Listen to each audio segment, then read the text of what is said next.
All right there. Hello, everyone. Welcome to another list of legends. You see here before you a series of hosts assembled to definitively offer a list of the 20 best guilty pleasure films of all time.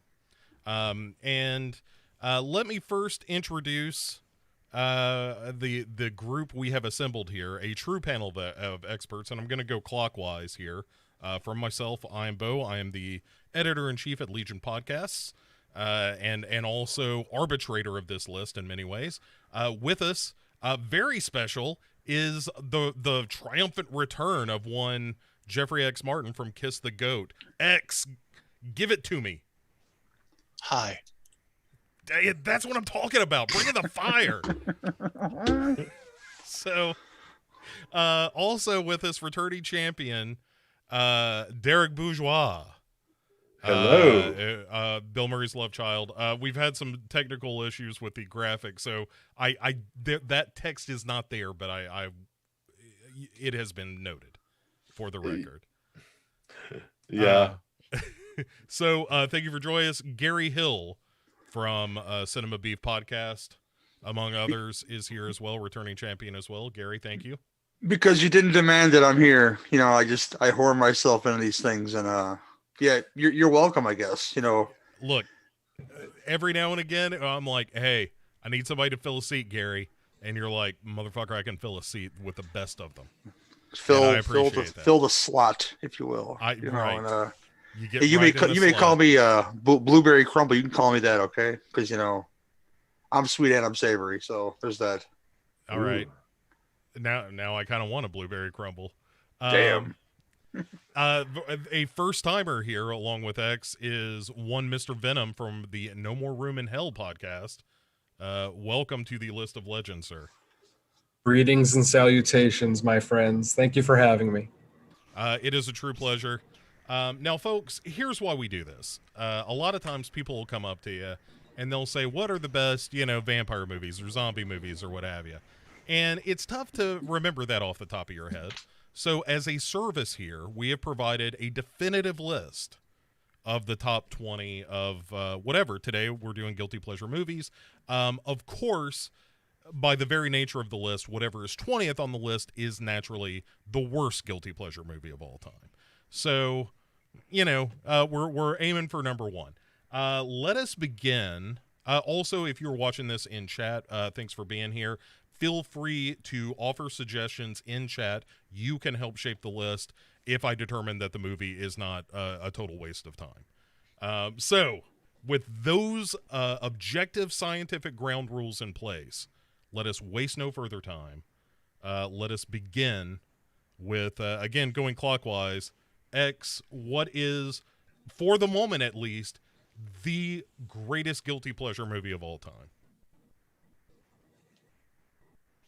I know we're not supposed to go too obscure, so I don't think this is too obscure. All right. But for me, the greatest guilty pleasure movie of all time is Island of Death by Nico Mastorakis. Oh, I love it. Now, this movie takes place in Greece. It has incest.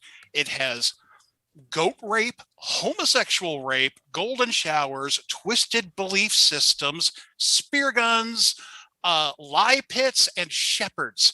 So Island of Death, to me, has everything but a sense of standard morals, okay? It's atrocious. I cannot personally condone anything that happens in this movie, except there's that one song, and it is terrible, that Destination Understanding song, which pops up at the worst possible times in the film. Director Nico Mastorakis is not known for making good films, but Island of Death was deemed one of those video nasty, so it's kind of infamous in that respect, and it was banned in a lot of locations. It's easy to see why. This movie is indefensible. I cannot tell you why I like this movie. I mean, you can say, well, it's fictional, so that's fine, but being fiction, that's really the only out that Island of Death has. It is offensive to the nth degree, and I own it on Blu-ray. Me too. it's Uh, you. It's just crazy, like to think that the reason why he made that movie is because he saw a Texas Chainsaw Massacre and he was like, "I want to make a movie like that," and then he made Island of Death. How do you extrapolate that? I don't understand. like I've never seen this movie, to be fair, but you sold the ticket. I will now today. Yeah, it's great. It's not great, but it's like Right, it's like, what. I think we can just kind of, put the blanket asterisk out there of nobody's really saying that these are great movies that we're talking about today. These are the movies that bring us some kind of joy despite being trash. And to that end, right now it's number one, so we don't have to argue anything just yet. It's the greatest guilty pleasure movie of all time, Island of Death, right now. Derek, Oh boy, can you top that? yes, I can, and I'm going all the way to Italy with a film from Bruno Mattei known as Rat's Night of Terror. Yes, All right. Now we're talking. They have a woman getting killed by rat going up her vagina in this movie. It's just wild. It's just, I just love that it's like a post-apocalyptic movie where a bunch of people are they went into like a dressing store and picked out all their own post-apocalyptic outfits from different post-apocalyptic movies out there. There's a character named Chocolate in this movie. This movie does not care. There's a scene where Chocolate pours flour all over herself and she's like, "I'm white as you." This movie gives no fucks. And, written by Claudio Fagazzo, Troll 2 director. And it ends with the movie's terrible, but the ending is like, once you see that ending, you're like, your mouth's just dropped and you're like, what did I just watch? Please don't give it away. I was going to say, Yeah, I'm not going to give it away if people didn't see it. But yeah. Rat's Night of Terror. It's a blast. It has a guy that looks like Kurt Russell with an ascot. It's balls to the wall hilarious. My favorite turn out of that movie is Homegirl with the cape and the lingerie doesn't fit her. That girl. Yes. I forget her name, but something about the cape with the lingerie. It really brings the outfit together, I think. It's all perfect with her dubbed voice because she sounds like a Southern Belle Paula Deen, like, "Oh my, look at these plants right here." Yes. They're, and then when she's moaning, "Oh yes, Lucifer, fuck me more now." It's just funny when you see the reveal that they're having sex in front of all of them in the middle of the room. Like you didn't go to Christian camp as a kid. Yeah. All right, so let's get to ranking here. That's what this is all about. Let's just pose it to the group. Is Rat's Night of Terror a better guilty pleasure than Island of Death? I have to say no. I like Island of Death a lot. And I don't know. I think the camp in Island of Death works for me a lot better. All right. Which makes it just slightly more enjoyable. All right. X, where do you land on this? You're sort of you're the guy who proposed Island of Death. What do you think? I like Rats a lot, actually, especially like Derek said, the outfits, which looks like they just went in and looted a merry-go-round. But I don't know. Island of Death has a little bit more oomph to it for me. So Yeah. I mean, I agree with it should be on the list, but I kind of like Island of Death better. I may be a little biased, but that's how I feel about it. Gary, where do you come down on this? Well, I haven't seen Island of Death. I've seen other Nico films before, but it sounds like a better time. Well, not just a better time. It sounds more bizarre and fitting better on this list above Rat's Night of Terror. So there you go. Yeah, I'm fine with it being above it. I'm not gonna fight anybody. I'm just glad it's on the list. That's all that matters. I think a lot of these movies are gonna be like, I just got to get this out of my system. Rat's Night of Terror. I haven't seen Island of Death, so that's where I come down as well. Where I'm like, look, I've seen Rat's Night of Terror, and that movie is total garbage. But I've seen it more than once. And that says something both about me and the film. So all right, enough. Let's Gary, the list has remained unchanged. Can you unseat numbers 1 or 2 with your pick? I probably doubt it because the way X thought about that film. Mhm. So mine's gonna be probably a little more plainer than these guys, much more broader taste. But I took to this great. Just look for it, guys. It's on Letterboxd. I watched a lot of USA Up All Night when I was younger, and just like everybody did. There's a list on Letterboxd of every film they've ever shown. You can click on the links. So I looked there when I was not running out of ideas, but like looking for inspiration. And one of those things on that list of inspiration is a film that I watched many, many times.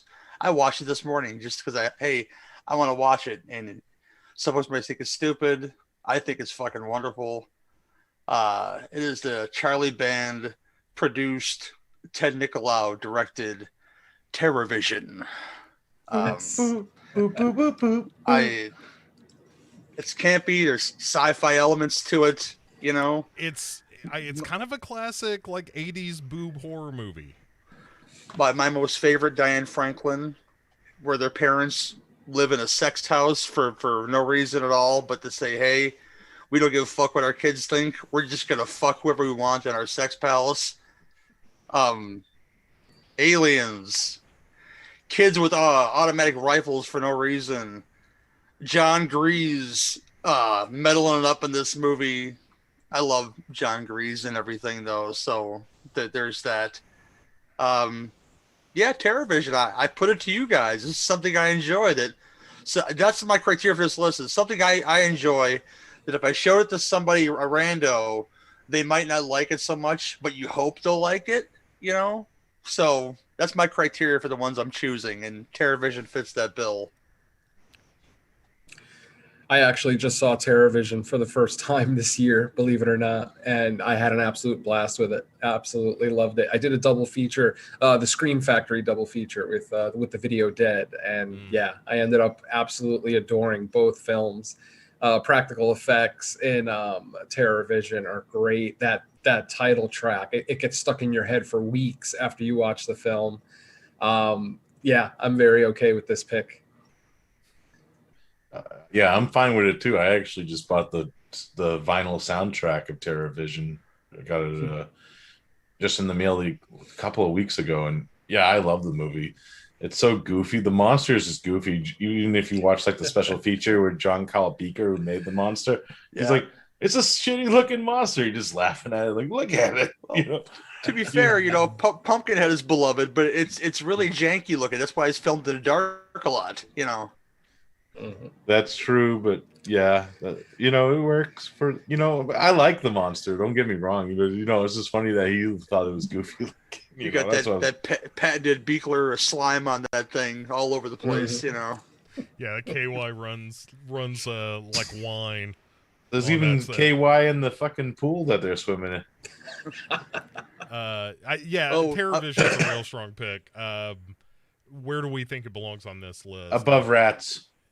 Yeah, I say number 1 as of right now. That's kind of where I feel like number 1 for TerrorVision is not the craziest thing I've ever heard among these 3 films. But that, again, with the asterisks, I haven't seen Island of Death, so. I think I've seen TerrorVision one time. I didn't really grow up with it like a lot of people did. I haven't seen it repeatedly. It's fun. It's cute. So yeah, I don't have any problem with that as a pick. All right. So are we saying TerrorVision, Island of Death, Rats, Night of Terror are our 3? Yeah. In that order right now? Okay. I'm fine with that. All right. Mr. Venom. Ooh. The time has come, sir. Okay, here we go. Let's hope I do myself proud. All right. So my first movie I'm bringing in is it's something that I've watched my entire life. Now, this one might be a little bit borderline because I know there's a lot of people that actually really, really like this movie and actually look at it as a very well-made movie, specifically the effects from the Chioda brothers. So my first guilty pleasure is going to be Killer Clowns from Outer Space. I absolutely love this movie. On paper, this movie shouldn't work. I mean, the concept of this movie is absolutely ridiculous. But once you actually watch it, it's even more ridiculous. So it's definitely an acquired taste, but I think most horror fans, at least the ones I speak to, really enjoy this movie. And it's not anything that anybody would ever call one of the greatest horror movies ever made, but it seems like most people really enjoy it. So yeah, I'm going with Killer Clowns. Well, it has this main character's name is Mike Tobacco, so that tells you where the humor is right away. I just love it because it's like a love letter of like 50s movies too. You know, it has John Vernon, who's fucking great in it as the evil cop Mooney. Just leave me alone. I'm just gonna sit here and do this all night, you know. Fucking clowns everywhere, you know. And then he becomes a fucking puppet, a ventriloquist puppet later in the movie. It's fucking great. Yeah, I like that movie a lot. Actually, to me, that's more colorful and joyful than Terror Vision is, for sure. Oh, it's better. It's better than TerrorVision. Yes. Yeah. There's part of me that even hesitates to call it a guilty pleasure, although it's a super weird movie that, like, it these days I think it gets a lot more respect certainly than it did in the first dozen years of its life. I feel like it's only lately garnered some kind of respect, but kind of the definition of a cult movie, I feel. I'll say one thing. That James Wan owes the Chiodos a paycheck for the ending of Dead Silence is all I'll say about that scene. You know what James Wan owes is an apology for Dead Silence. Yeah, that's right. So it's Bob Gunton though, dude. Come on. Oh my God. What? Wait, we can't do this right now. Killer Clowns from Outer Space. I mean, the way we're talking about it, is that the new number one? Better than TerrorVision. I'm okay with either one. Like you said, I struggled with putting this on the list too, especially because it has like a 6.5 on IMDb. So I mean, it's somewhat highly regarded. So it was definitely a struggle. But it's like I just remember growing up and every single adult telling me, "Well, that looks stupid. That looks dumb," and I love the hell out of it. So it's always stuck in my head as a go-to guilty pleasure. Yeah. All right, so let's one or two.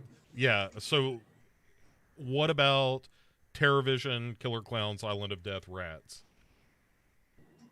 No, I'm okay with that. Yeah, so far that's good. Everybody feel confident about that? All right. Yeah, it's fine. All right, my turn, you fucking heathens.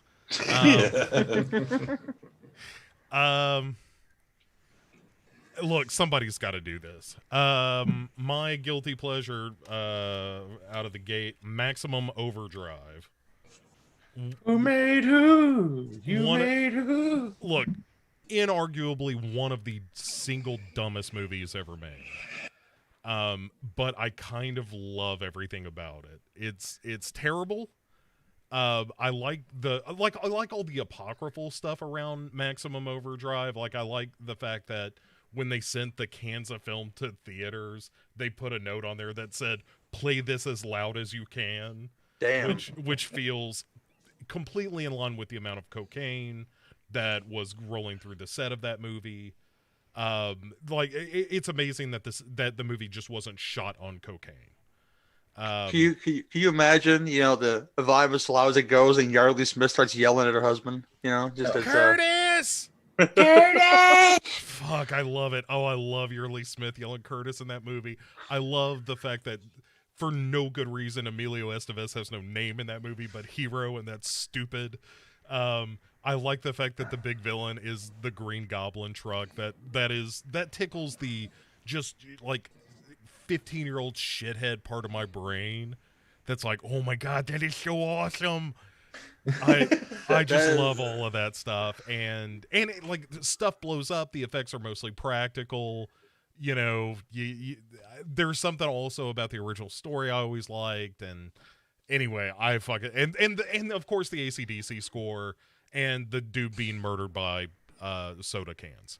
All of that stuff I love. Maximum Overdrive is one of my favorite movies ever. I've seen it when I am on my deathbed, I don't think I'm going to regret the number of times that I've seen Maximum Overdrive. Child getting run over by a steamroller. Oh my god! And then just like that psycho theme that they play on guitar. Did you guys ever hear that rumor though about the steamroller scene, like the whole like baseball scene that it wasn't actually directed by Stephen King? I would totally believe that. It was directed by David Lynch. That was the rumor. Oh man! Because they were filming Blue Velvet at the same time, and they're both Dino De Laurentiis Productions. Yeah. Hey, Steve, how about I run over a kid with a steamroller? I hope so. I hope that's true. And I like the fact that as soon as it was released, everybody was like, this movie is garbage and Stephen King should never direct another thing. And he was like, you know what? I'll allow it. You're right. And has never directed another thing.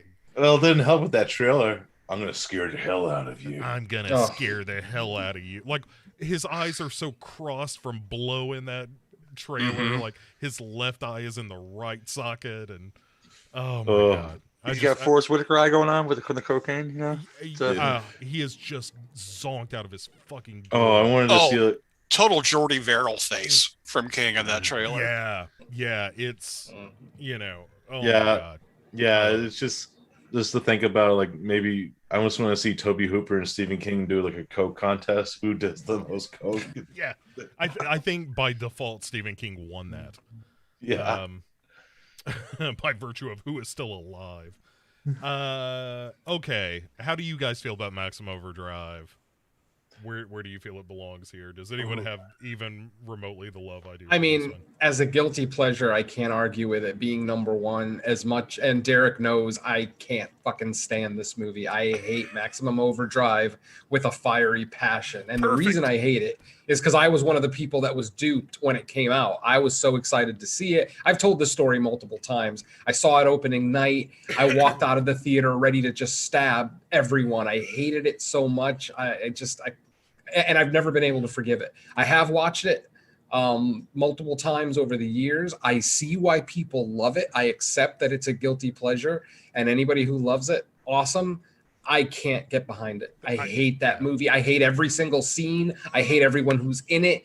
I want to boycott every single thing about that movie. In fact, I would love for that Men in Black memory eraser thing to be real so that I can erase the memory of ever having seen that film. Let me pose this to you. What if you could do that? What if, like, we bamfed you and you had totally forgotten Maximum Overdrive, and then I told you, like, hey man, you need to see this movie. It's an adaptation of the story Trucks by Stephen King, but it's terrible. But I probably would appreciate it more. Right. I mean, in 2021, absolutely, I would appreciate it more. But you got to realize, I had been waiting for that movie to come out for a good 6 months. You know, after Fangoria had been talking about it, Stephen King's going to direct his first movie, blah, blah, blah. And I was all excited. And the trailer, the marketing campaign all worked on me. And I actually got chills when Stephen King points in the camera and says, I'm going to scare the hell out of you. And then I sit in the theater for an hour and a half with my mouth open, like, what on God's green earth did I just experience? This isn't a horror film. It's a comedy. If it was marketed as a comedy, I might have liked it more. But it was marketed as a hardcore horror film, and it just failed for me. So, yeah, I know. And I know I'm in the minority there. I know most people love it. But again, nothing you're saying is wrong. That's the beauty of it. You're everything you're saying about the movie is totally right. Mm-hmm. Anyone else want to burn down Stephen King's house? I love the dedication that some people have to this movie. There's a guy, I think his name's Tim Shockey, I think, that found the shell. It was like a piece of metal in a graveyard. It's extra on Blu-ray, actually. 5 minutes way before that, put together the goblin head as the tongue and the eyes light up, and he took it on fucking tour. And I have a picture with the goblin head, and I couldn't be more prouder because of my love for this stupid fucking movie. Like Venom says, he's not wrong about anything he's saying. That it's terrible. It doesn't make any sense. Certain machines come on when they want to, or not at all. But I love it. Bubba Hendershot, man. I call Pat Hingledad in anything he's in now because of Maximum Overdrive. So that's Yeah. Bubba Hendershot from then on in my wildest dreams and cinematic universe. He's no longer Commissioner Gordon. He is Bubba Hendershot forever and ever because of Maximum Overdrive. And it's dumb. But it's dumb that I love. And that's what this list is all about. It's stupid that you love. It's personal preference. So I imagine the next thing that comes out of Derek's mouth and X's mouth is going to be outrageous shit that I've never seen before, maybe. And you know what? I'm going to go run and go watch that shit. Yeah. So if nothing else, this is going to be a list of things to watch and really judge someone by. Like really take the measure of them. Like, oh, really? This is what they're into. All right. Anybody else have thoughts on Maximum Overdrive before we perhaps move it? I had this conversation with him too. It's definitely a terrible movie, but I love it for being a terrible movie. It's like that type of deal with it. It's fun, and it's party movie. It has fucking AC/DC doing the soundtrack. I knew what I was going into when I first saw her, but I understand where he's coming from because he saw it when it first came out. So I could see why people would hate it too. And X, I know you're a big King fan. So. Well, I saw this movie when it first came out too, but I wasn't mad at it. I was probably drunk when I saw it, but certainly not mad at it. I have no problem with that taking over the number one spot right now. I feel like there's at least two people on this panel that aren't necessarily enthusiastic about it being at number one. As I said, I'm okay with it being number one because I understand it's usually the first movie to pop up when you ask someone what's a guilty pleasure horror film. Boom, Maximum Overdrive. So I'm not going to argue with it being number one as much as I hate it. What about? Because even I'm like, I don't know that it's number one. What about number three? Like, what about Above Island of Death? Maybe just for the hometown favorite, but I think Killer Clowns and TerrorVision are both movies I would recommend. If you've never seen it, I would recommend you watch that before you watch Maximum Overdrive. Yeah, I can deal with that. Fine with me. Yeah, that's fine. All right. Well, around the horn we go yet again. X. So, Carrie, remember that thing you were talking about, me probably coming up with something out of the damn blue that you haven't seen before? Do it. I have to get this out here, man. Welcome Home, Brother Charles from 1975. Oh, Soul Vengeance. Yeah. Soul Vengeance. Yes.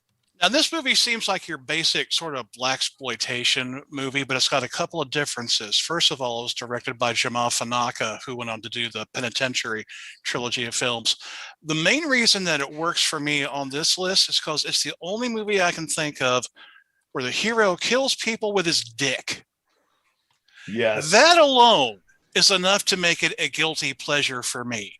Now, it's essentially the same story as a lot of these films from the 70s.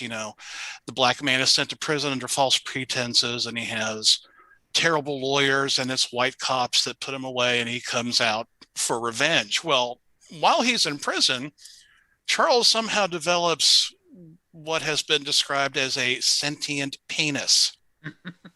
I don't know why. Could have been prison experiments, could be something supernatural. I have no idea why. It doesn't matter because Charles kills people with his dick. Yep. Now we can get into like all the psychology, like penis envy and feelings of inadequacy and oppression and pornography. It doesn't matter. Who cares? Charles kills people with his dick. It creeps out like a snake and wraps around their neck and just slowly chokes the life out of them. That's my entire defense of this film, and the only reason I think it should be included. Charles kills people with his dick. Done. So what you're saying is Anaconda does want some, all the time? Buns or not. Buns or Doesn't not. matter. It's a wild movie. It's nuts. Yeah, unfortunately, I haven't seen that one. The only movie I could think of with a killer penis is Frank Henenlotter's Bad Biology. Yeah. which could also fit Okay. on this list, actually. That's Yes. fair. That's Yeah. fair. I hadn't thought of that. Yeah, I was thinking about that very thing, and maybe even a little bit of brain damage. Frank Henenlotter does a lot with dicks. So I haven't seen this either. It sounds amazing. Take out the Blu-ray, Bo. Vinegar Syndrome, put it up. Yeah, I'm still Double waiting. feature with MMA. Yep. Potential spoilers. I'm still waiting for that Winter Beast to show up. But welcome home, Brother Charles. Where does this belong on the list as someone who has not seen this? Mm. Dude, I don't even care. I just wanted to tell people on the internet that Charles fucking kills people with his dick, because that's amazing to me. Put it on the bottom of the list. I'm fine with that. Kick it off. Doesn't matter. I just wanted to get it out there that you should see this movie where the dick kills people. Yeah, fair enough. Does anyone think it needs to move up that's seen it? I would argue maybe above Rats, but I don't know. It's been a while since I've seen it too. All right. Well, I'll tell you what. We'll leave it there, and it'll remain the absolute worst guilty pleasure of all time, unless somebody comes up with something else really heinous. So, speaking of really heinous, Derek. Well, I had to do this. This is one of the first like creature features I ever seen as a kid, and watching it now, it's like, what the fuck was I enjoying watching this all the time for? That's Reptilicus, yo. Oh wow. Yes. What are you gonna say? It's funny. I actually had a conversation with my stepfather about Reptilicus. He saw it in the theater when it opened. What? And yeah, he and how could he put it? He basically said that the theater was filled with so much laughter that you would miss a lot of the dialogue. Because he was a kaiju fan. My stepdad's a kaiju fan, so he went to it, wanting to take it seriously. But I remember him saying, he couldn't hear half the dialogue from people just laughing and riffing the movie, blah blah blah. So I like this pick. Yeah, it's I love how serious the beginning is. This little piece of this creature is starting to grow. And you have this bumbling like handyman who turns the AC off, and all of a sudden it grows because this thing could regenerate. I wonder where the King of the Monsters got that from. But then you have like this tension build music, like every time you hear about the monster, dun dun dun dun dun dun dun dun. And then when you finally fucking see it, you just start dying laughing because it's a fucking puppet and it has like goo dripping off of it. And this is actually the American cut of the movie where they add that slime effect where, it just shoots the slime out of its mouth and covers people. And they use it all the time. I actually want to see like the Danish version of this movie because it actually has musical numbers in the middle of it. Oh my gosh. And there's actually a scene of Reptilicus flying because you can see like it has little fucking wings on it. Yeah. But because there's actually a scene of him flying in the Danish version of this movie. I've seen stills of it. But the American version is just, what the fuck? And it's hilarious because like in the middle of the movie, it's like a Denmark tourist attraction where, the main general guy goes out to dinner and they has this giant musical number of go to Copenhagen, Denmark nights, like what the fuck, it's just a silly movie, and everyone's sounds like a tourism video. Go to Copenhagen. Yeah. Yeah. It's just a weird movie, but it's cheesy fun. I just love it. And a lot of other movies, like another movie that actually kind of ripped off the ending of Reptilicus was GMK with like oh, it's not over yet, But yeah, I like it. It's cheesy fun. I'm with you. I think Reptilicus is again not a good movie, but that is a movie I can kind of watch anytime. It is a weird variation on kaiju movies. As someone who also loves kaiju movies, it's a curveball. It hits all the beats of a kaiju movie, but it's like if someone told someone, like a game of telephone, where somebody just explained how a Godzilla movie is supposed to work to somebody, and then the Danish did that. Yeah, and I used to have like the old VHS where it had like that awesome fucking poster where Reptilicus looks like a King Ghidorah like dragon, and then when you watch it, you're like, what the fuck is that thing? Yeah. Anyone else have any personal connections to Reptilicus? No. All right. I saw it once a long time ago. I don't remember it well enough to form an actual opinion. So it's very charming. It's a really charming, like, bad puppet monster movie. That really thought that the monster looked pretty good, and it certainly does not. I champion the giant claw, so there's this guy right here. Yeah, Gary loves him a marionette bird. Is all I'll say about that. Yeah. But it's a battleship. I swear to God, I saw about a third of the giant claw just yesterday. Just accidentally, I just started watching. I was like, "Oh right, this movie is crazy bad." Anyway, Reptilicus, where does a thing like this belong? Denmark, apparently. Copenhagen. In the brochure rack of a tourist station. Have you tried our own monsters? We have one too. I kind of think it's maybe above Welcome Home, Brother Charles, just because I haven't seen that, and I think maybe that's it. I would still, like, Rat's Night of Terror just gets, that movie's fucking bananas in a way that Reptilicus is not. Reptilicus is very sweet in its way. Yeah, I agree with that. Bump it, do it. All right. Any objections before we move on? Nope. All right, let's do it. Who's up next? What am I looking at? Gary, right? Gary. Yep. Well, you said that this has to be genre. It doesn't have to be genre specific, so I picked from another barrel on this next pick that I think people may enjoy, because once upon a time there was an Olympic champion who made his own kind of martial arts and mixed them together to fight the Soviets, and that is Kirk Thomas in Gymkhana. So if you can't enjoy Gymkhana, I don't want to be your friend. Let's put it that way, because it's my kind of stupid. He's doing the pommel horses off the rebar and shit, and it's my kind of stupid. And I'm gonna kick it to somebody else because, yeah, discuss your love or hate for Gymkhana.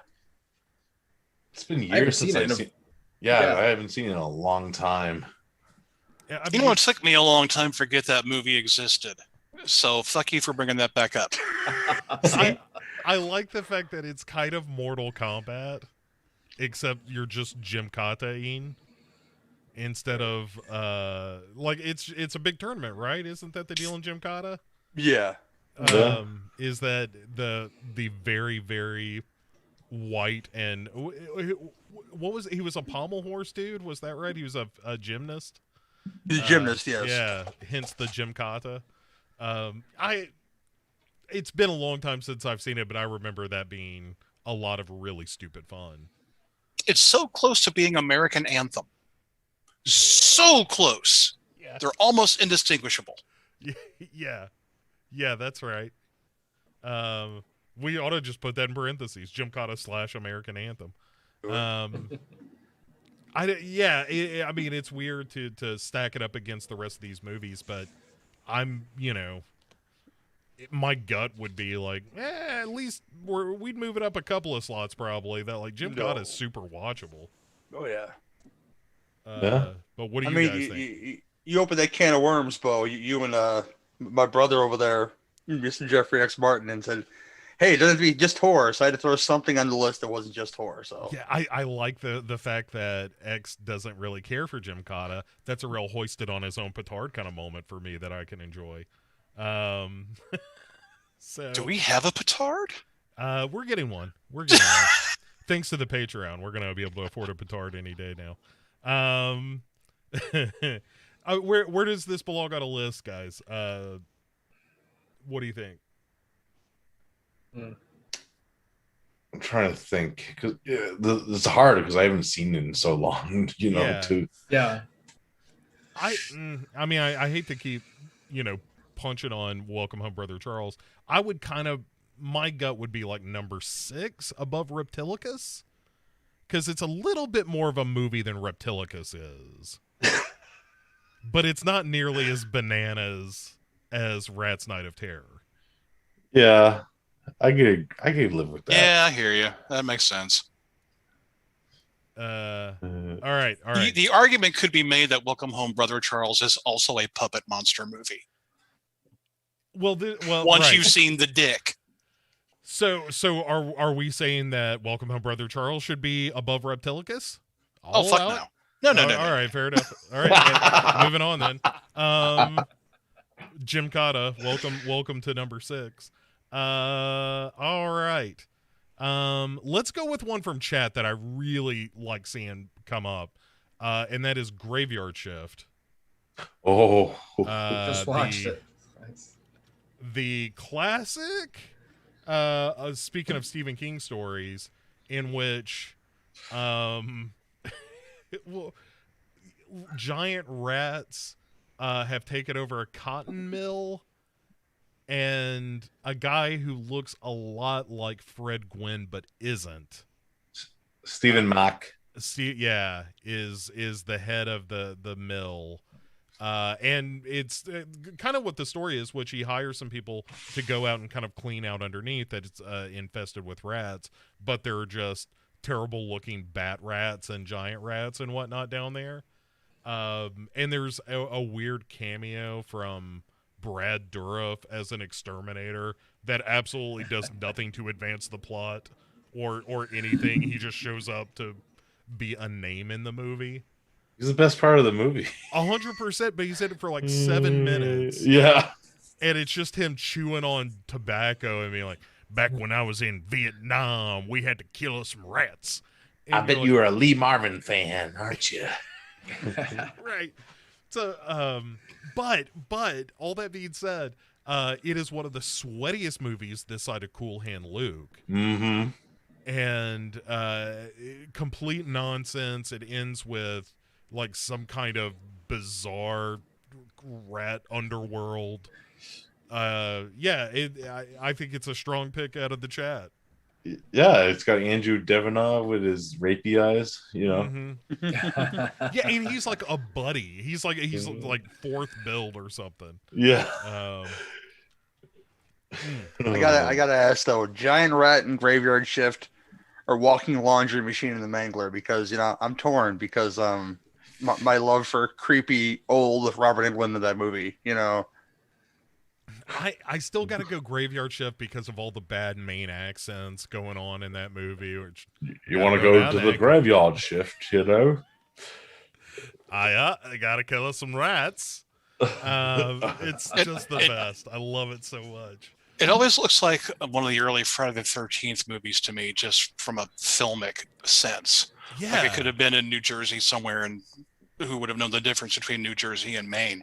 So yeah, I like Graveyard Shift. That's a good flick. It's kind of wet and muddy in the same way that early Friday the 13th movies are too. Like everybody's just covered in shit and grit. That's actually funny because it's fucking Paramount too that made. Yeah, exactly. They could have been a Mancuso Jr. production. I have to be dirty if you're here at Paramount. Oh yeah, the Stephen Mock and that and fucking Amityville. It's about time.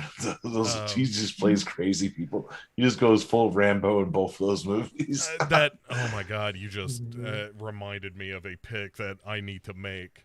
All right, that might be a special mention somewhere down the line. All right. Okay, so Graveyard Shift out of the chat, terrific pick. Where does it belong? Weirdly, two rat movies on this list. There's a lot of shitty rat movies. What can we say? Man, ain't that the truth? I'd throw that in the top 5 somewhere. I was gonna say I would put it right above Rats. Yeah, I can't argue with that. So better, worse than Island of Death? Ooh. Yeah, right. We ask the tough questions on this show. I gotta I lean think- that Island of Death better. Yeah, I think Island of Death is slightly better right. than Graveyard Shift. All Yeah. right, Graveyard Shift hits number 5. Can go no further. All right. Well then, I believe it is now Mr. Venom's pick. Let's have it. Okay. All right. Well, I am also going to go off genre for the first time, as Mr. Gary Hill did. This is a movie that potentially might end up being one of the oldest films that end up on this list. It started out as a public service announcement about drugs, originally titled "Tell Your Children." This is a movie. I have never been to a party that had people smoking weed not watching this movie. I've seen this movie played more than probably any other single film in my life, as far as seeing it playing in other people's houses. And that, of course, is 1936's Reefer Madness. Yeah, that's a very fun movie. I mean, it's a terrible film, Yeah. terribly put together. It's obviously, as I've said, it's supposed to be a public service announcement, but it basically, it's filled with lies, constant lies, worse than the threat of heroin, more destructive than cocaine, I mean, they definitely sensationalized marijuana, especially, don't forget, marijuana was legal when Reefer Madness came out. It wasn't, they didn't criminalize marijuana until, I want to say 1937 or 38, potentially even the early 40s. But yeah, the fact that it was legal, it's almost like doing a PSA today against tobacco, which I'm sure exists, don't get me wrong, but I can't imagine that there's one as unintentionally funny as Reefer Madness. Not back in those days. You'd be like Rod Serling on Twilight Zone saying, I had a nice drag off of this, whatever cigarette he was pushing that episode, it Exactly. tastes so good, even with supper or some shit, Yep. My favorite Rod Sterling's when he's in the toilet smoking. Hello there. Hell, they had the Flintstones pushing cigarettes back in the day, so. You caught me enjoying a rich Carolina smoke. All right, so Reefer Madness, I agree. Terrific guilty pleasure. It is a wonderfully terrible movie. I love the best shot of the movie is maybe one of the most famous too. It's when the guy smokes and then he gets all wide-eyed and they do the raccoon Piano makeup around his player. eyes. Yeah. Play faster. Mhm. Play faster. And he just goes totally Dwight Fry on you. Oh, I really enjoyed that. So good. Okay, so where does Reefer Madness belong on the list? Weirdly, it's kind of the classic of the group. Yeah. Yeah, I mean, for me, it's one of the best. For me personally, it's top 3. I love that film. It's probably one of the worst films that I can actually still get enjoyment out of. Yeah. I mean, Okay. what do you I don't know guys that think? I'd put it at number 1, maybe 3 or 4.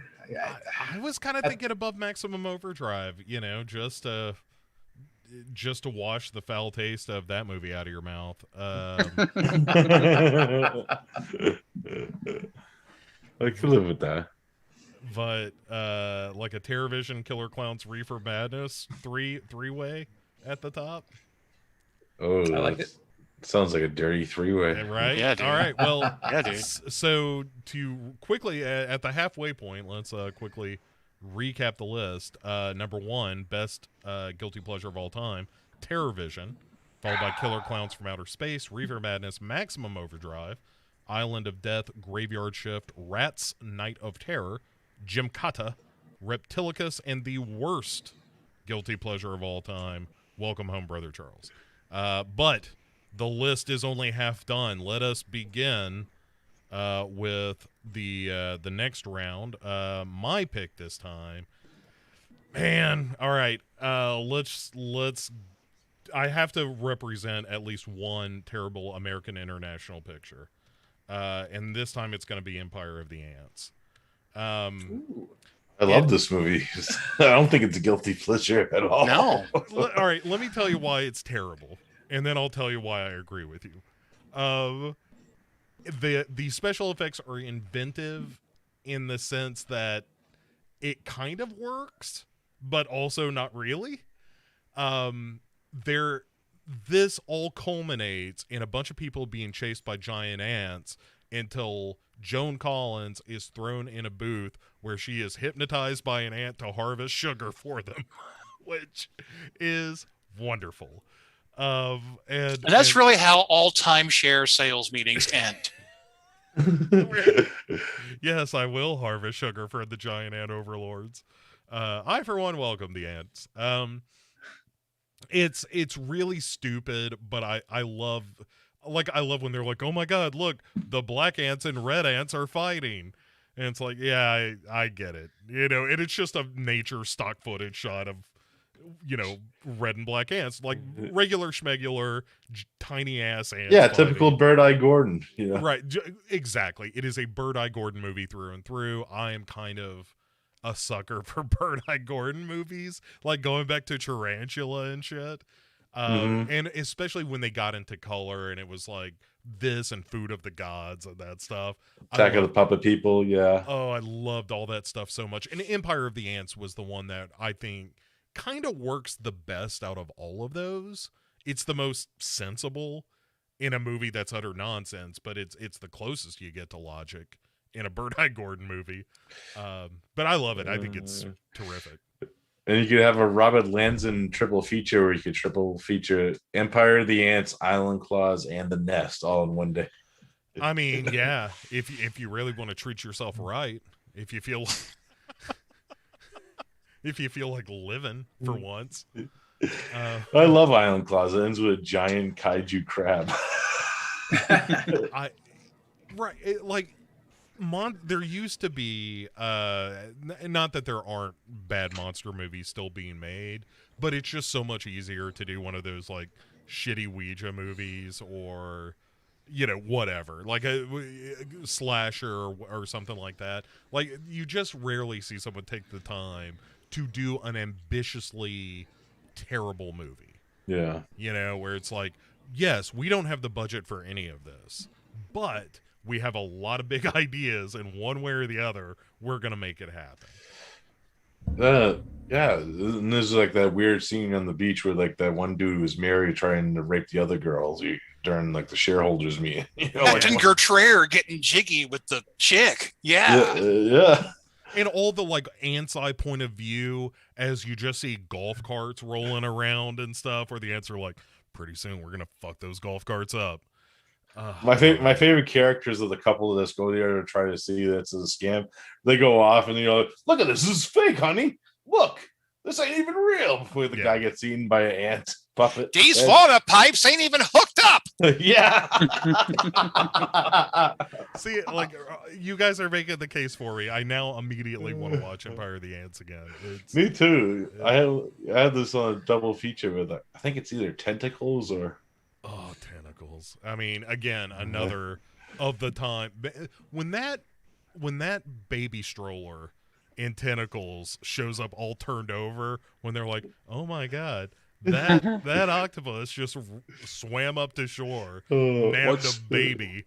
What's more satisfying though, the baby death in Tentacles, or the one you get about a half an hour in Deadly Eyes? Because let me tell you, there's a blood trail for that baby in Deadly Eyes. Look, I mean, if we're just talking straight deaths all day long, it's the bear monster in Prophecy and that kid in the sleeping bag. That's the greatest death ever put to film. But they have puppy rats in Deadly Eyes, and she just want to pet and say, "Oh, look how cute they are," Yeah. I love how they all run onto Scatman Crothers and they just lick them. Yeah, I got one of them rats I got from the Halloween store a couple of years ago, sitting on top of my fridge. Anyway, enough nonsense. Empire of the Ants, where do we feel like it belongs on this list? Ooh. Yeah, right? I'm kind like, if you're talking to me about it, I love this movie. I would put it around number 5, but I kind of love it too. I would. Yeah, I was kind of thinking 4 or 5. Yeah.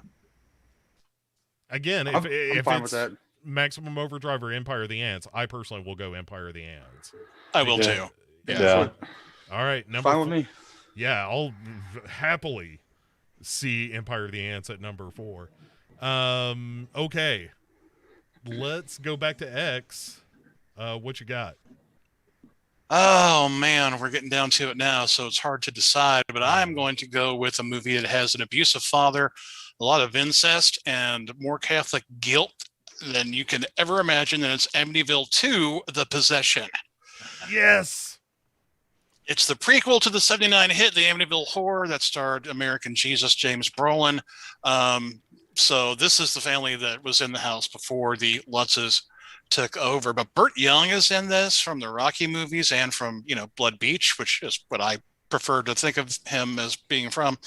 And he's smoking and he's always pissed off and he's slapping around his wife and he's slapping around his kids. And meanwhile, Diane Franklin, whom Gary mentioned earlier, is like, what's the dude's name? Jack Magner. They're brother and sister in the movie, and they find a fascinating way to get rid of their sibling rivalry. Loophole, Yeah. Oh, is that what you call it? This movie is scummy. It's gritty. It's just sleazy as all hell, and it was directed by Damiano Damiani, who made a bunch of Italian westerns and crime dramas, and written by Tommy Lee Wallace, who wrote and directed Halloween 3: Season of the Witch, which might be considered a guilty pleasure, except that I feel no guilt when I watch that film whatsoever. But I think the reason this movie works for me as a guilty pleasure is because overall, that whole package, including our beloved Andrew Prine in it for a little minute, this movie rolls around in its own filth like a dog that's found that spot in the yard where it peed a week earlier and just kind of tumbles about. It just makes no apologies for what it is, right down to fucking shotgun deaths and incest, and it's just gloriously awful bad, and I love it. And it ends with the cheesiest exorcism scene of all time. It's certainly on the list. And I just die laughing at it because I'm just looking at like the demon face that comes later in the movie, and it's like, did they just take the makeup from the Beast Within and just put it on this dude? Beast Within's actually on my list. Look, I'll say right now, I think this is a top 5 pick for me. I think Amityville 2: The Possession is one of, as X said, it's one of the sleaziest movies of all time, and it does such hard turns in the movie where all of a sudden it's an incest movie for a while, and then all of a sudden it's like an Exorcist ripoff at the end, and it just goes all over the place, and every step of the way you're just like jaw on chest, like what in the hell is happening in this movie. I love it. I think it is the right kind of sleazy. It's the same reason that I love Petals on the Wind on the Lifetime Network. It is just, it's absolute garbage, and I love every bit of it. I just eat it up. Yeah, I can't argue. It's definitely top 5. All right, let's put it at 5. Where anybody think it belongs above Empire of the Ants? I'm fine where it is. Yeah, that's cool where it is. Yeah. Number 5. Yeah. I like this. I like decisiveness. All right. So, next up, thank you, because that was going to be one of my picks, X. I'm glad you did that for me. Derek. Yeah, for my next pick, I'm going to go with a little-known film from one of my favorite horror directors. This is not a horror movie that he directed. This is Lucio Fulci's Conquest. Oh, boy. Oh, boy. Yeah. Fulci had to show up somewhere. Somebody had to go sword and sandal. I'm glad you did, Derek. Let me tell you, Better that than the devil's honey. Thank you so much. Tuba sex. Now you're talking. The saxophone. Wait, it comes in a tube now? But yeah, this movie's just like, Fulci loves his atmosphere, and he just took a giant fog machine. He probably took like 15 of them and like, let's just make the whole movie look like we can't see anything for the whole movie. You see that glowing arrow though all day long, cheesy ass score by Claudio Simonetti.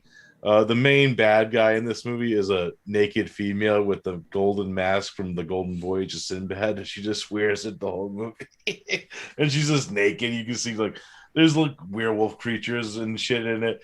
There's monsters. There's fucking cheese. It's just hilarious because you don't even know who the main good guy is because they changed the good guy throughout the movie halfway through. You think it's this one character that you're following throughout it, and nope, it's the fucking side character. You know, it's like, what the fuck? This movie's fucking ridiculous nonsense cheese that only Italians could do, you know. It's between this and the Barbarians. I chose this because it's a little more my kind of movie in a sense where I like the atmosphere, you know.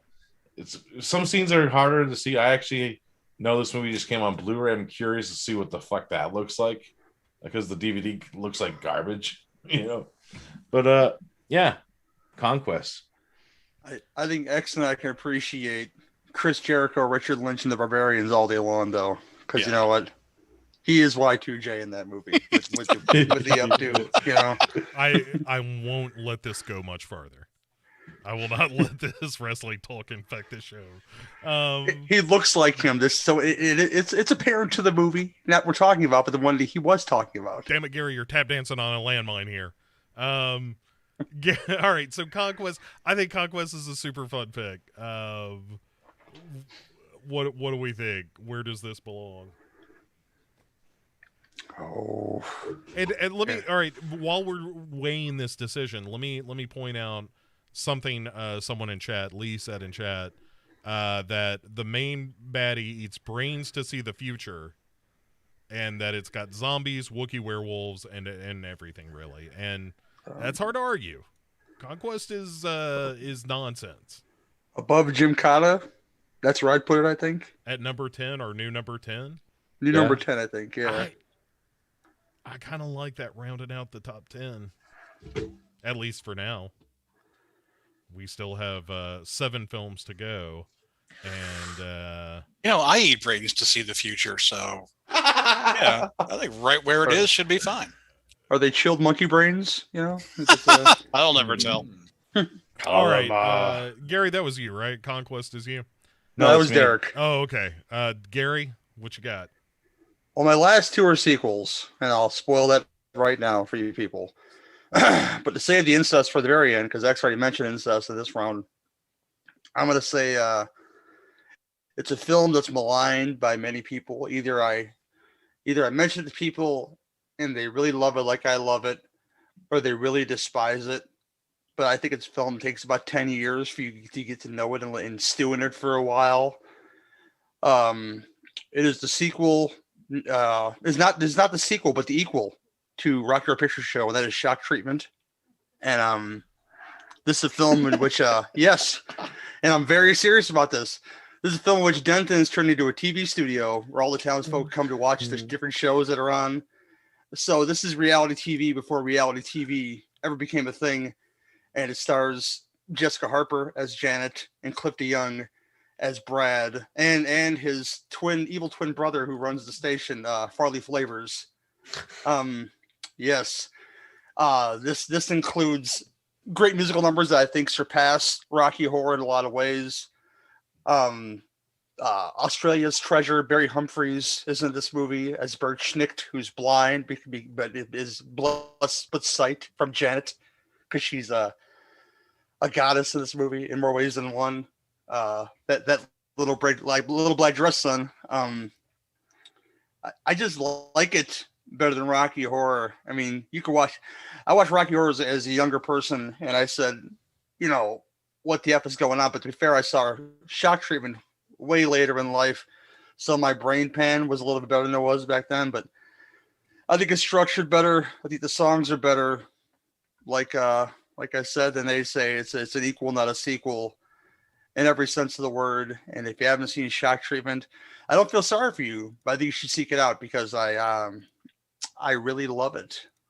And Patricia Quinn wears a very small dress in that film. You see almost everything, and that's fine with me.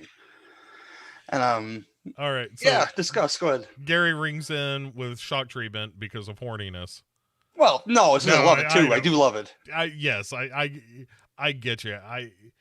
Who else is going to join Gary in his defense of Shock Treatment? I haven't seen it, so I can't. It's actually, I own it. I just haven't seen it yet. Yeah, unfortunately, I haven't seen that one either. All right, I have seen it because I have a weird love of Rocky Horror, and I don't think it's very good, but also I get that there are people that are like, no, shock treatment's the real shit. So, Gary, where do you think this belongs on the list? And then I'll tell you if you're wrong.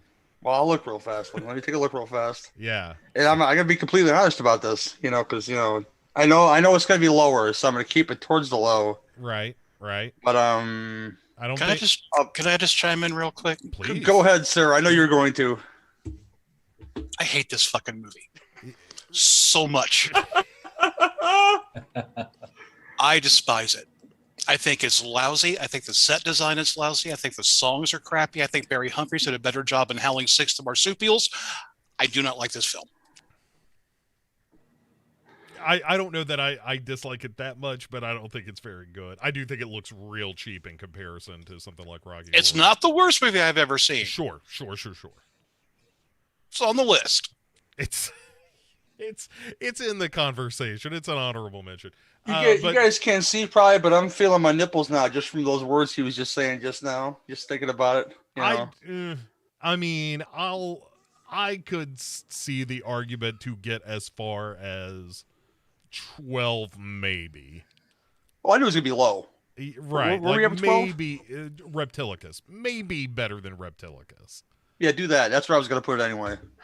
If that's fine with everybody else. And then, because then it's because I feel like that bottom is just the hometown favorites of like Shock Treatment, Reptilicus, Welcome Home, Brother Charles. Those are all movies that I don't think that anybody but the person pitching it is like, I really love this movie. So Lee Russell really hates too. Apparently, he says kick Gary off the show, cancel him. yeah, So, I saw that, and we're just too far in. We're too far gone now to turn back. But my last pick would be better, Lee. I promise. Okay. Well, will it?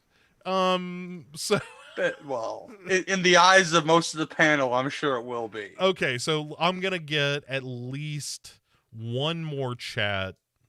All right.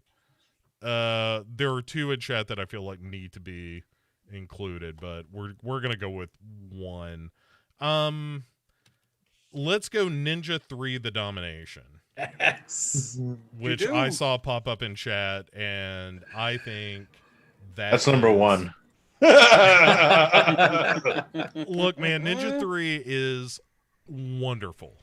That is a like, it's not good, again, with the caveat these aren't great movies. Ninja 3: The Domination, incredibly entertaining. It's a part exorcism, possession movie, part ninja movie, all rocker. It's terrific. Anybody who wants to chime in on Ninja 3? It has James Hong as an exorcist, so it should be number one just for that. I actually recently just rewatched this. We did a movie commentary on this on one of my shows, and man, this movie, I mean, terrible fights, terrible writing, terrible acting, terrible soundtrack, and I love every fucking second of this movie. It was a mainstay for me. I wore out a VHS copy of this. After I wore out my VHS copy of it, I couldn't find it for sale anymore, so I recorded it off HBO and wore out that video. So this is definitely one that would be it would be in the top 10 for me personally as movie that I've watched the most in my life. I literally watch that daily for like ages 12 to 14. So yeah, absolutely love this movie. It's terrible in every way, but it's just so charming. I mean, if you saw it when it was brand new, I think most people really enjoy it. If you watch it now, probably not nearly as enjoyable. I mean, if you watch it now for the first time. Yeah. But yeah, I love this pick. Absolutely love it. Thank you, Lee. When was the domination? I kind of missed the entire domination part of the film. The ninja part I got. The domination I didn't see. I think The domination was Canon Films getting our money. Okay, that's fair. Fair enough. Because I did see that in theaters. They crisscrossed the subtitles for Amityville 2 and Ninja 3. It's supposed to be Ninja 3, The Possession, Amityville 2, The Domination. Wires got crossed, and one thing led to another. Yeah. I'm totally with at the very least top 10. So let's push it there for now. Let's start here. Better than Maximum Overdrive? Yes. Yes. That's where I was going to put it. I mean, I feel all right. So, speaking of, now we're back to back Amityville 2, Ninja 3. What's better? A loaded question. For me, it's Ninja 3, but I have a history with that film. So Yeah, and I might be jaded. And we're kind of in the same ballpark of sleaziness. Mm-hmm. Although Amityville 2 has a little incest to whip on top of that. That's the cherry on top for Amityville 2. That's true. Yeah, but Ninja 3 has Shokasugi. It's hard to argue. I'm fine with what about Empire? Amityville 2 has the preacher from Little House on the Prairie, James Olsen. I hate that guy in The Spell, the TV movie. I wanted to punch him so hard in that movie. Okay. How is this a bad thing? I'm just saying, if we're going to compare the two films, James Olsen, Shokasugi could probably rip James Olsen's throat out. So. And I think it's kind of a question of which of these is a top 5 movie, Ninja 3 or Amityville 2. Ninja 3. Ninja 3's got more appeal, I think, as far as definitely more mainstream appeal. Yeah. It's got a little more something. It's just hilarious that this reused the songs from Breaking. I mean, again, all of this is a positive as far as I'm concerned. Right. Okay, that's enough out of the chat. Well done, chat. Now, Mr. Venom, your all right. Well, let's see. With my last pick, I brought in probably the oldest movie on the list. So, from looking at what's on the list now, it looks like I'll be bringing the newest film on the list as well. This is one from 2010. Marketed as a horror film, but anyone who's seen this film knows that there's zero horror in it. It is a laugh fest from beginning to end. It's a movie that's absolutely tailor-made for the Mystery Science Theater 3000 riffing style. And the funny thing is that I love this movie, but I love it unintentionally. I don't like anything that the director James Wynn actually did with the film. It's just everything that he fails at is so entertaining to me. So, of course, I am coming in with 2010's Birdemic, Shock and Terror. A film that most people would consider one of the worst movies ever made, but I can watch this movie almost weekly and find something new to laugh at. It just everything from line deliveries to the ridiculous effects, the 5-minute credit sequence of just watching someone drive to their job. I mean, it is, oh my God, it is the Citizen Kane of bad movies. I love it. Real. We rented the car. We're gonna shoot the car. Exactly. So. I mean, it's one thing to have films where people can't act or can't read their lines. It's another thing altogether to have a film where the main star can't walk like a human being. He literally walks like a robot. It's like someone had to teach him how to walk. He is such an awkward human being, both in how he speaks and moves.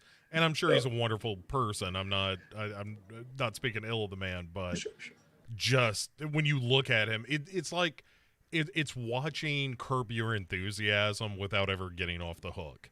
You know, it is just uncomfortableness ratcheted up and up and up until you're like, oh, that's just the credits? Oh, God, this was all uncomfortable and awful. I enjoy any killer bird movie where the birds in Duck Hunt move more accurately than the birds in the film. It was just like there should have been that dog popping up to give it the in the nuke option. All right, is Birdemic top 10? Oh, that's a tough one because it's such a bad movie. You can Right. only really like it ironically, whereas all the other movies on our list are bad, quote unquote, bad films, but they all have a certain amount of charm. You know, maybe the practical effects are really cool or whatever, or there's a favorite actor in there. Birdemic literally has nothing going for it other than it's unintentionally funny. Yeah. So we have What- to grade it pretty much on that. What about it like a number 13, just shy of Jim Cotta? I would be okay with that. I would Which- be okay with that too. I would be okay with Yeah. that. Because Jim Cotta is where you get into like, no, this is kind of a real movie. Yeah. I don't remember there being any strip malls in Jim Cotta either. So, in that respect, Birdemic wins. Yeah. All right, hard to argue. Oh man, Birdemic is a super strong pick. Okay, so for probably my last pick here, if my math is right. Yeah. I'll tell you what. I'm gonna let everybody else have a pick over mine because we've got 4 picks left. Let's let you guys round this out. Eggs, give me the 4th final pick. Humanoids from the Deep from 1980. Ooh. Oh, Rape fish, yes. Rape salmon. Fucking rape salmon. This is a movie that we have watched, Jesus, dozens of times, maybe at least 100. Yeah, mutant salmon come up out of the water to have sex with human women. We don't know why, except that they are driven to spawn, which I think is an old Suicidal Tendencies song. One reason that I like this movie is because it has an incredible amount of vests. Doug McClure wears a vest. Vic Morrow wears a vest. Vic Morrow is seen in one shot holding a can of Olympia beer inside of his thermos cap. And that's instead of coffee, he just has a can of beer in it. It's great. And there's one sequence where the humanoids, the rapey salmon, attack like some kind of carnival.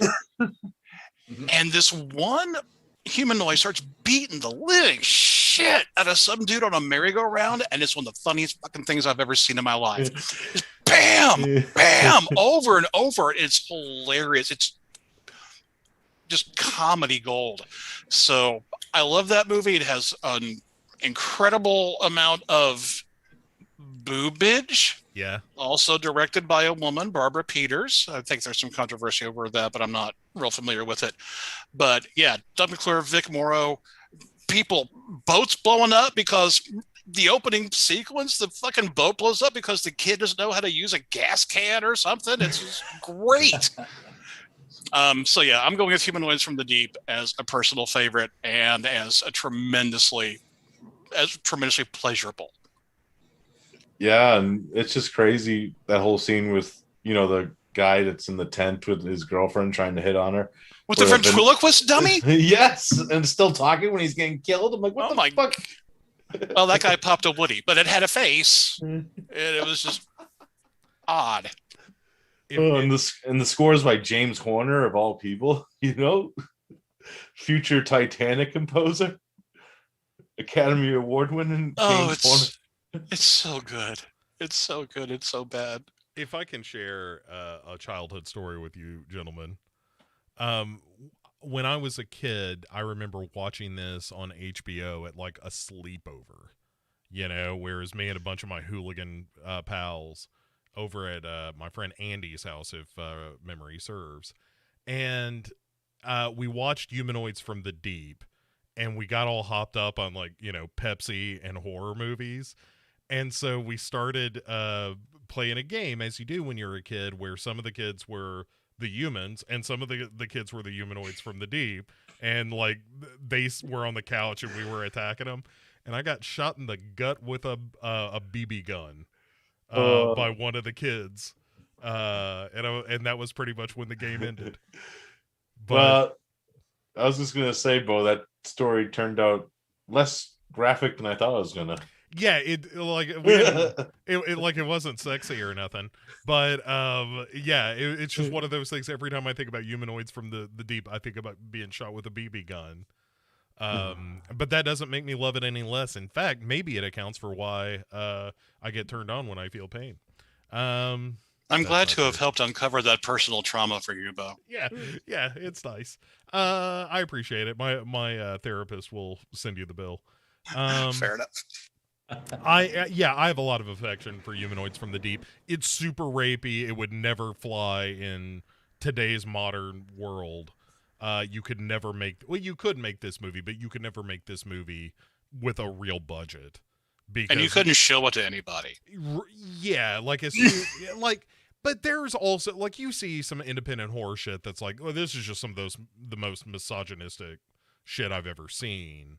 Of like, let's just kidnap a girl and throw her in a cage and stuff like that. Like those movies still get made. You just can't do it in a rubber monster suit, I think, which is unfortunate. I think that's the only time you should be able to do it is when it's impossible. But yeah, I think Humanoids from the Deep is great. Where do you guys feel it belongs here? Top 5. Ooh, really? I mean, I'm not Maybe against just it. off the top 5. I was thinking. Like, what if you split up Ninja 3 and Amityville 2 with Humanoids from the Deep, and you just got a little sleazy run there? Little sleazy sandwich there, if you will. You know. Yeah. Where it's just like 3 movies in a row that you just can't watch with your parents. Yeah. But again, if you guys feel like this should go higher, let's have that argument. I like number 6. Anybody else? I like it right there. All right. Then Derek, your final pick, sir. Well, I already had a giant monster movie on my list, but why not have another one? And this one's directed by Ishiro Honda and produced by Rankin and Bass. And this is, of course, King Kong Escapes. That's a rotten movie, sir. Just Oh yeah. Just start with the apology. Let's go. I love it. What do you mean an apology? It's a James Bond movie with King Kong in it. It's great. It's got a giant Mecha Kong. The villain is Doctor Who. He wears a fucking cape. The lead actress is dubbed by the voice of Rudolph the Red-Nosed Reindeer. Is it Linda Hamilton? Isn't she the lead in that? Yeah. Topless Linda Hamilton. Yeah. No, not that movie. I'm not talking about that movie. I'm talking about the 60s King Kong Escapes. Oh, we're thinking about King Kong Lives. You're Lives, right. exactly. Oh, I hate King Kong Lives. That's why I was ready to strangle you. I was like, what the fuck? You know I hate that movie, Venom. Man, we were on that show. I don't know if I've ever seen King Kong Escapes then. Oh, you gotta see it, man. It's got a Kara Ukube. It's produced by Rankin Bass, so a lot of the dub actors are like Paul Frees is the voice of the main bad guy. So the Burgermeister. The Burgermeister, exactly. Yeah. And the voice of the main chick is the Rudolph the Red-Nosed Reindeer. And she's like, Kong! Come here, Kong! Oh boy, Kong. You know, and there's a giant mechanical Kong. There's a mecha Kong. And King Kong has to fight a robot version of King Kong. And the main Japanese actress was the same Japanese actress from You Only Live Twice. She was a Bond girl. Yeah. It's like a giant James Bond movie with King Kong in it. And it's hilarious because the bad guy's like, he's so sure of his mecha Kong and it always breaks down. My Kong is better than your Kong. Oh, it's great. It's hilarious. It's so much fun. You got to see it, Bo. Especially, I know you love Giant Mon. And Hara Nakajima plays Kong in the movie. And I say, the Kong suit is kind of a little bit better than King Kong versus Godzilla, but still, they have to work on their monkey suits over there. Like King Kong looks like more King Orangutan than like a big ape. But anyway, wow. Okay. Yeah. I'm not familiar with the movie, so I cannot speak to quality, but I love the pick. Anybody else seen this one?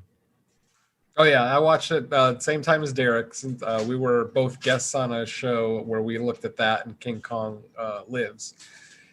And yeah, I mean, watching King Kong Escapes right after watching King Kong's Lives makes it.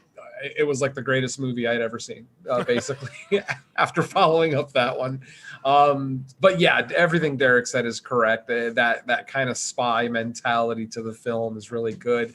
The King Kong suit does, leave a little to be desired, but it's, for what it is, it's charming.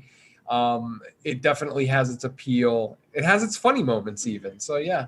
Rex I'm on board Reason's with that. Rex Reason's the main lead of the movie, Exactly. Yeah, the Reason brothers. So you got some fun there with Kara Takarada too as the other second hero character in the movie. You got some familiar Toho faces and you get some new faces. I feel bad because I actually listened to an interview with the main star. Actually, the main female star is Linda Miller. But like I said, she's dubbed by the voice of Rudolph the Red-Nosed Reindeer. And, she even said, like in the interview, like, yeah, they didn't use my voice. What's the better Rankin Bass stunt casting, that or the guy that played Frosty in Microwave Massacre? Yeah, or you could go all the way to The Last Dinosaur with rapey Richard Boone. Yeah. Oh. Richard Boone had that weird run of I'm going to the middle of the earth movies or whatever, and was always vaguely creepy in all of those. Yeah, where he's just raping younger women. Yeah, come with me on a grand adventure. I'm your granddaughter. Right. Like I said, and it's weird. It's just weird because then the lady ends up falling in love with the other guy in the movie, so it's even weirder. It's like, what? All right. So where does it belong? This sounds like a legitimate movie. Where it really does it is actually, yeah. But I just like it because it has bad effects, it has bad dubbing, but at least it knows what it is. Yeah. And like King Kong Lives, which is trying to be fucking serious the whole movie. That's terrible.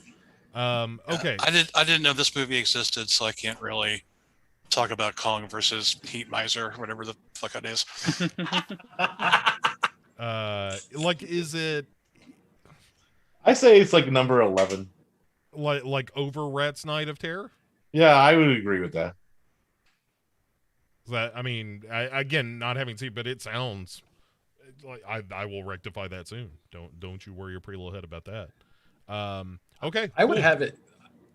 I would probably put it right after Rats. I think, 12? like I said, Rats has that camp factor that just. King Kong Escapes isn't all that campy. It's just one of those not really very well-known movies that when a kaiju fan actually watches it for the first time, it's like, wow, that was pretty good. Why didn't I know this existed?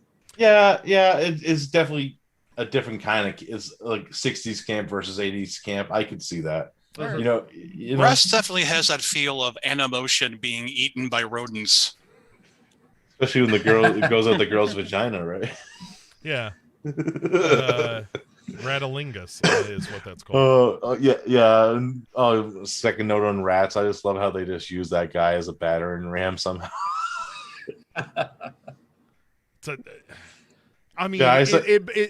Rats belongs on the list where it is, but it's also one of the movies that we keep going back to as far as man, Rats is fucking weird. Yeah. Because it has the greatest end in it. Yeah, Rats is a real something. Okay, we're down to it. Gary, the penultimate pick is yours. Really? I'm the last pick? No, penultimate. That's the one before the last. Well, I'm stupid. I don't use words correctly. You see my background here. There was once a film in which teenagers smoked weed that grows out of a power plant, and the honor students became gang members, and the good kids became mutants. That's not the film I chose. It's just I love Class of Nukem High, and I want to bring that up because it deserves to be somewhere in your hearts. I love the Trauma, but I didn't pick a Trauma film for my last film because you make a list of 10, and like I said, it's like choosing your children. Yeah. So it was either Blood Diner or the one that I chose. And that is Hello, Mary Lou, Prom Night 2, which is ultimately better than Prom Night 1. I think Prom Night 3 is better than Prom Night 1. But this is a film in which they take the high school. So I tell folks, oh, you watch Prom Night 2, You have to watch Prom Night 1 to enjoy Prom Night 2 because it doesn't matter, because Mary Lou is a whole different character that comes up in this movie, who's a slut who gets burnt up inside of prom, and she comes back as a ghost and possesses a young girl, and it turns into incest and like weird oversized rocking horses with phallic tongues that come out for no reason, death by computer. Michael Ironside's in this picture. It's just a weird, slutty, weird. I'll say the word weird again. It's a mess of a film, but there's lesbian overtones in there. There's so much going on in this lovely film from Canada, and I love Prom Night 2. You know, above many sequels, I love Prom Night 2. So there's that. It truly is the Psycho 2 of Prom Night sequels. It's kind of Grease meets Carrie. Yeah. Mm-hmm. With Scanners in there with the Ironside. Yeah. You know? Without the songs, yeah. I'm kind of with you, Gary. I think Prom Night 2, aka Hello Mary Lou, I think it's a really, really interesting movie, and I've seen it a number of times now. It's one of those that I kind of knee-jerk hated the first time I saw it. And then when me too. You know, I watched it when I was older. I enjoyed it a lot more. Yeah. When I went back to it, I was like, oh, this is actually, like, there are different, like you were saying, all these kind of weird ideas about sexuality and that kind of thing kind of threaded through the movie. And it doesn't really pay off all that well. It's not well written. Oh, does it? No. But it's trying to do stuff. Mm. And, you know, I'm a big fan of a movie that's willing to aim for the fences and miss. That's way more interesting to me than, you know, doing normal pedestrian bullshit any day of the week. Yeah, it's definitely better than Jamie Lee Curtis's disco scene in Prom Night 1. Yeah, I think Prom Nights are one of the most like generic, uninteresting slashers around. But I agree. I think Prom Night 2 is a way more interesting movie. I'd much rather watch that than Prom Night. I'd rather watch any of the Prom Nights over Part 1. Yeah, kind of. Anybody else fond of Hello Mary Lou, though? I enjoyed it. I actually covered that on one of my shows one time. I think they're here. I think that was the first episode we did. That and Deadly Friend. Oh, yeah. Yeah, I like the movie a lot. I don't have anything against it. Again, this is one of those rare movies that's like, this is almost too good for this list in a weird way, but it fits. I'm not sure where.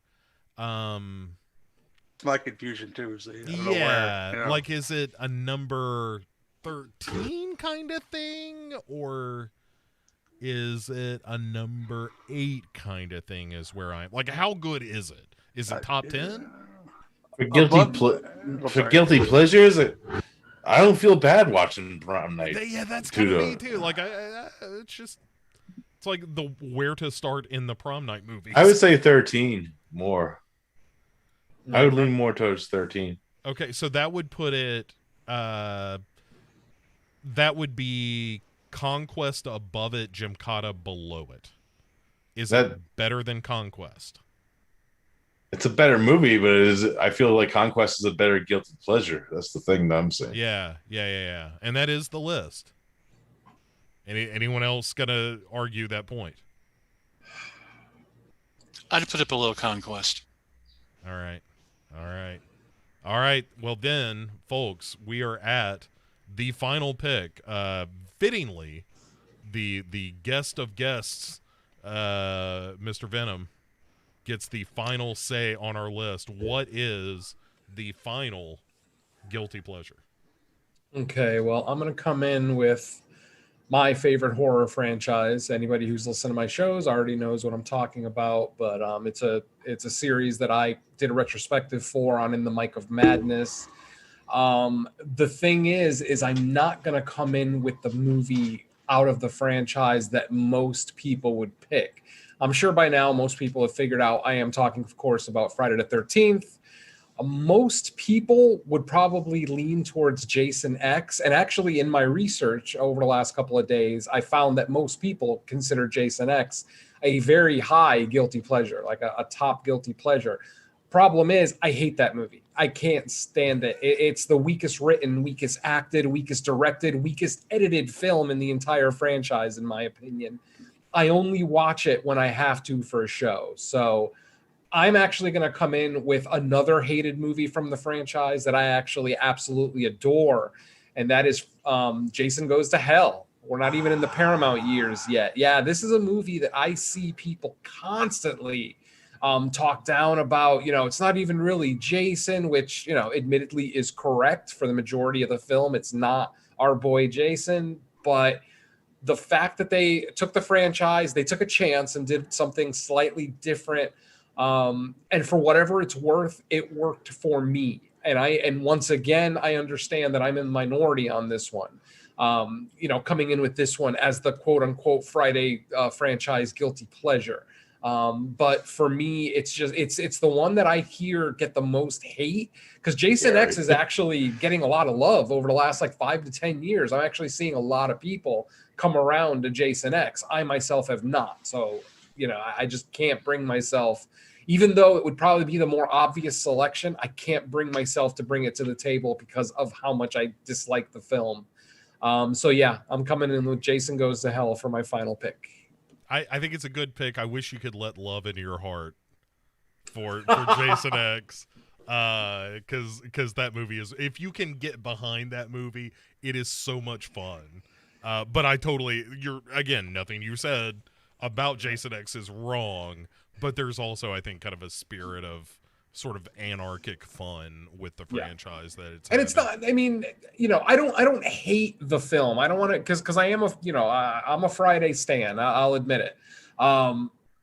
It is easily my least loved film in the franchise, but it has one of the best kills in the whole franchise. So there's some give and take there with Jason X, you know? So like I said, if anybody were to say that would be the smarter selection for this list, I wouldn't argue with them. But for me, because of my kind of closeted love for Jason Goes to Hell, I got to come in with that one.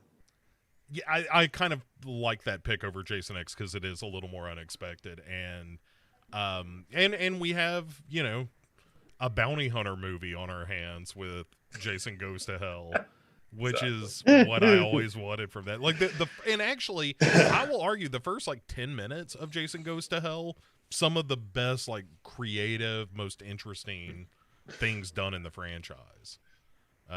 With you know, the FBI, the undercover agent, and all that stuff. Doesn't make no sense, but it's super fun. But and then that guy just eats that heart like a cheeseburger. Feeling peckish. Yeah. You're right. It does a terrible job of kind of communicating what's going on a lot of times in Jason Goes to Hell, but that's also what makes it sort of fun, is that it's like, wait, what is going on again? I think of a girl in a pink dress putting a hot dog through a donut, you know. I just think every time I watch it, wow, Adam Marcus must have been a fan of The Hidden growing up. Yep, just what I was going to say. Yeah, right. What if The Hidden, but Friday the 13th? Yeah. But also, like, when you get that long in the tooth with a franchise, I like it when shit gets weird. You know, I like it when they're like, you know what, fuck it, we're going to space, and I'm there for it. I'm like, please go to space, go to Vegas, go to space, wherever you got to go to do the dumbest shit possible with your franchise that is totally like a parody of itself now. Other franchises should have done that. Like, we should have gotten like The Hidden and Sex in the City. Yes. That would have been fucking fantastic, and I would have watched that. Yeah. Or just dumb shit like, you know, Predator versus Pumpkinhead. Why didn't that ever happen? Like, I've got a whole, like, you can go to my, you know, Beautiful Mind-esque wall where I have every team. Well, you know, well, Bo, you know where Pumpkinhead did go, right? The last Pumpkinhead movie was Pumpkinhead with the Hatfields and the McCoys.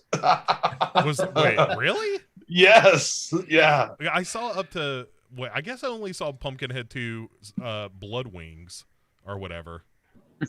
Yeah. Part 4 is like Blood blood ties or something, and it's like the Hatfields and the McCoys, and one of the families ends up summoning Pumpkinhead. And Lance Henrik. They killed the hog on my property. I guess I got to go summon a blood demon. So and Lance Henriksen comes back as the ghost of fucking his character. Absolutely, what I was going to ask is Lance Henriksen popping up in that thing, and I'm look, hey, Michael Gross has the Tremors movies. I'm glad Lance Henriksen had the Pumpkinhead movies, and I don't watch Pumpkinhead often because I don't want to weep as a man in certain parts of that movie. So I don't want to do that to myself. And you guys are got to watch it by myself. With a nice double IPA and just think about Lance Henriksen is lost. I Pumpkinhead is lost on me. That is a movie that I think is deeply stupid. I cannot get into it. But we're it's not all here about Stan Winston, honestly. Yeah, I mean the creature effects are very cool, but nobody left the theater humming the special effects, as a wise man once said. So where does Jason Goes to Hell appear on this list? Speaking of humming the special effects, my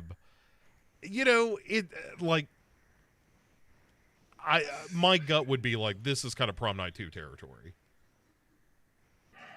Is it though? I mean, I would put it well below Prom Night. I would probably put it below Birdemic.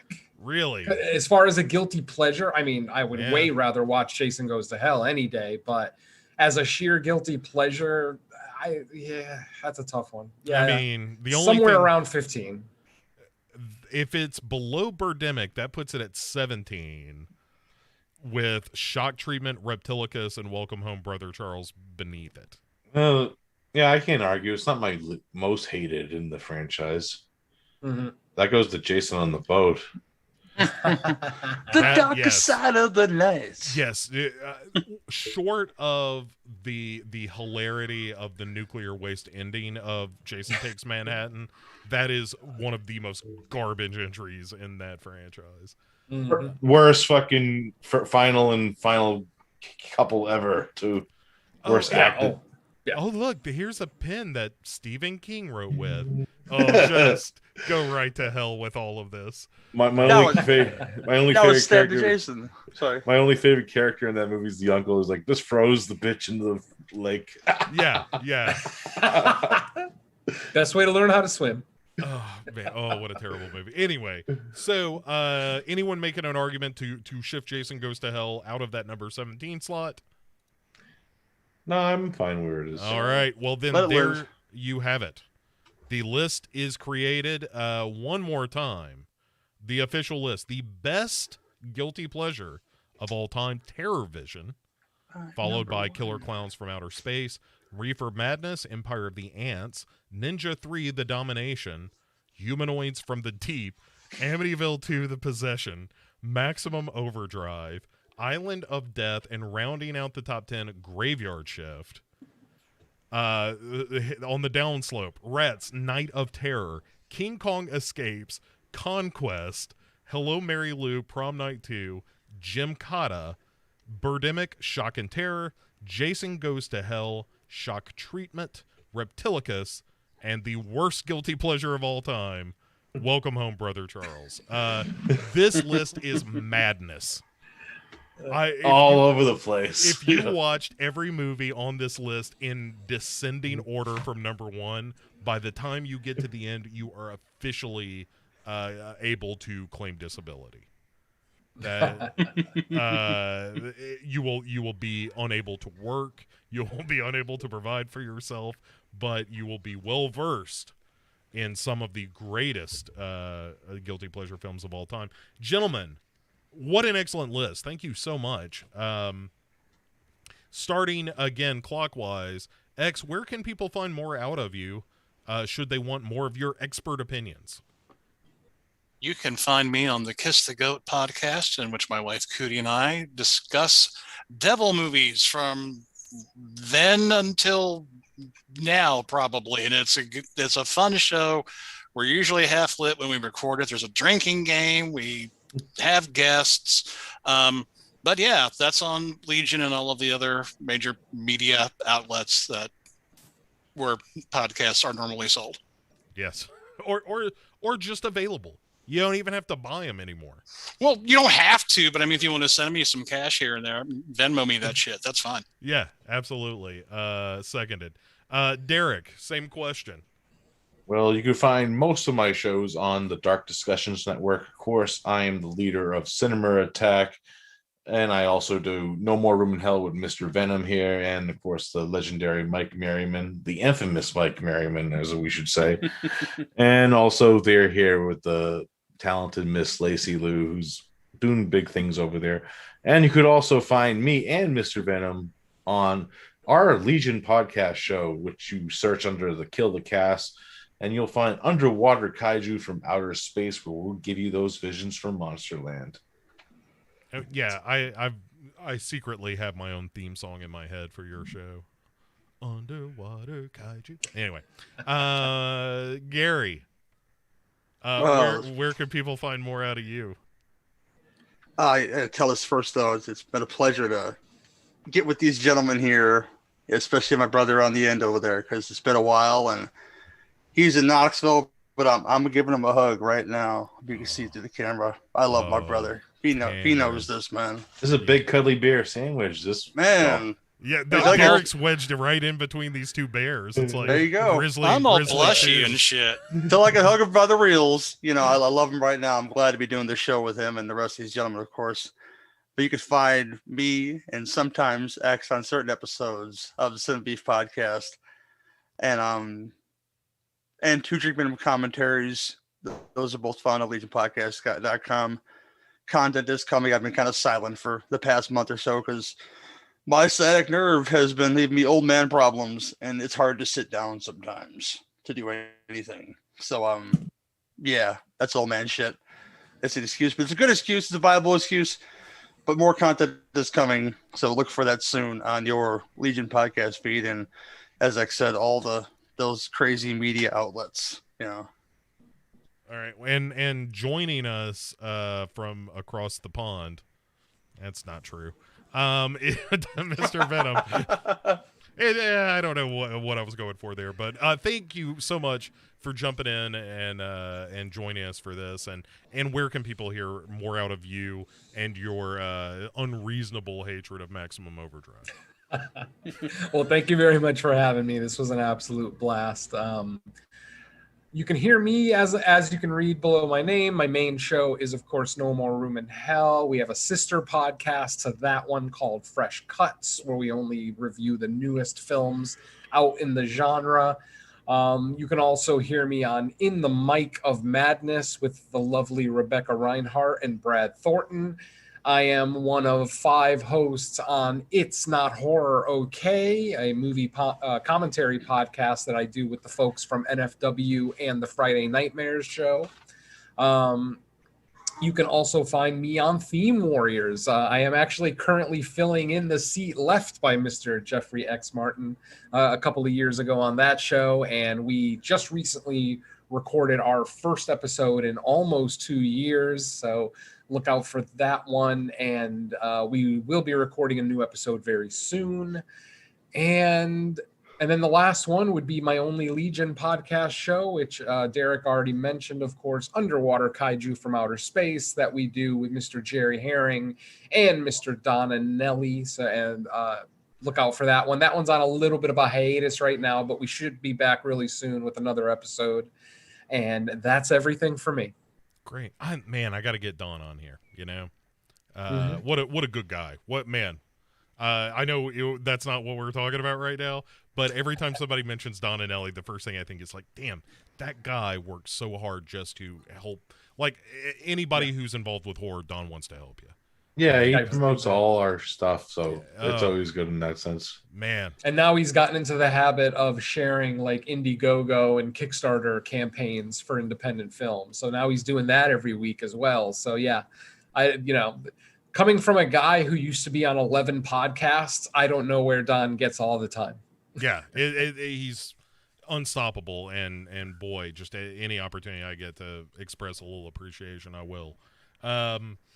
Guys, that's it. Your work here is done, folks. Thank you so much for listening.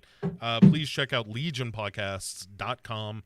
Both the website, you can find Legion Podcasts on Facebook and YouTube and Twitch and Twitter and Instagram and anywhere there are things to be read.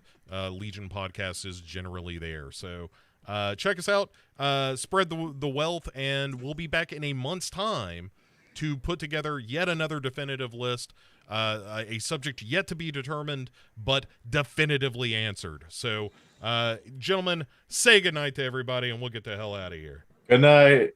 Chill. Adios. I had my Fulci bobblehead out there.